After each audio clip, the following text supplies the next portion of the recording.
So chunk it up, zoom out. What happens if we keep treating differences as dysfunctions? The future shrinks like a balloon with a pinprick. The next Tesla, sedated into submission. The next Da Vinci, drowned beneath prescriptions. The next Mozart, told to shut the hell up and sit still. Innovation collapses, and humanity becomes a beige waiting room, wallpapered with mediocrity. Beige coffee, beige jobs, beige dreams. Now chunk it down, zoom in. Look at that fidgety kid bouncing in the chair. That's not a problem. That's nervous system lightning, a current of raw innovation, trying to download itself in real time. That obsession with numbers, that's not pathology. That's harmonic cognition. The exact kind of laser focus that cracked the code of prime distributions. The same obsessive hum that underlies every breakthrough from encryption to relativity. That odd rhythm, that weird tempo. It isn't a malfunction.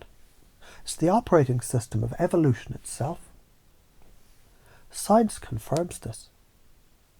Neurodivergence links to heightened pattern recognition, divergent problem solving, resilience and novelty. Translation, weirdness is survival. The species depends on the irregular beats to keep whole systems alive. You're not a bug, you're the harmonic scaffold. Now here's the kicker. When society labels difference as dysfunction, it amputates its own future.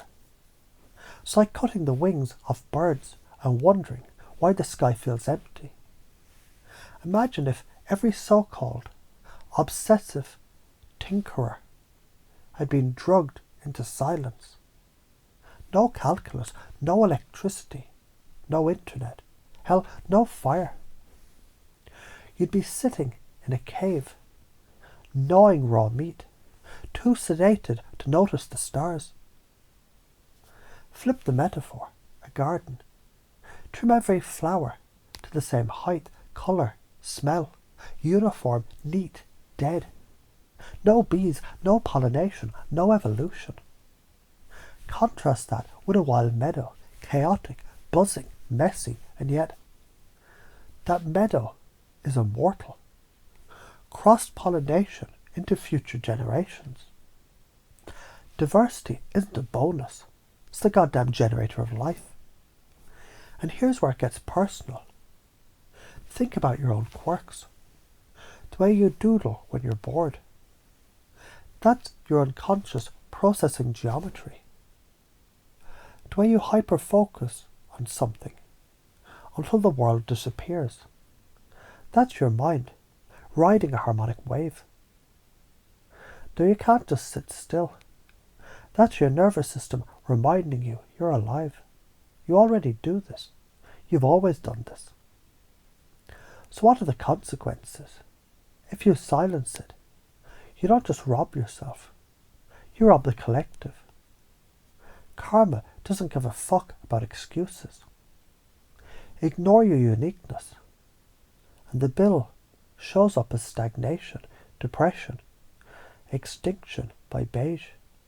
But when you honour it, amplify it, protect it, you become a generator. Your life expands. Humanity expands. The next genius cracks the code. Not because you fit in, but because you didn't. And yes, fear shows up. Fear of judgment, fear of rejection. Fear that people will misunderstand, laugh, or call it too much. But here's the paradox. Fear is the signpost. The thing you're most afraid to show. That's the gold. That's the doorway. Fear is proof the unconscious knows this shit matters. Now let me give it to you sciencey. Confusion opens neural plasticity. Pattern interruption destabilizes old circuits. Makes the brain suggestible to new wiring. That awkward, oh fuck, am I allowed to do this feeling? That's the plasticity portal. That's the upgrade moment. Every time you cross it, your nervous system rewires to a higher resolution. So here's the installation. Every time you feel the urge to hold back, shrink, normalize, that's the trigger. That's the unconscious reminding. This is the moment to expand. Every time someone calls you too much, your unconscious translates it as exactly enough. Every fidget, every obsession, every weird rhythm is your nervous system innovating the future. And now future pace this. Imagine a world where every kid's difference is treated as brilliance.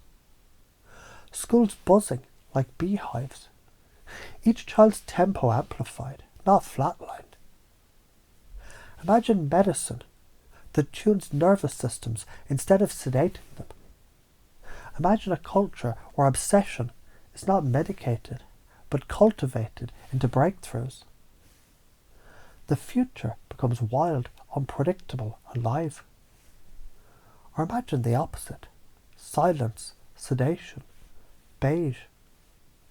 That's the karmic bill for inaction. So feel it now. The reframe installs itself like new software. Difference, it's not dysfunction.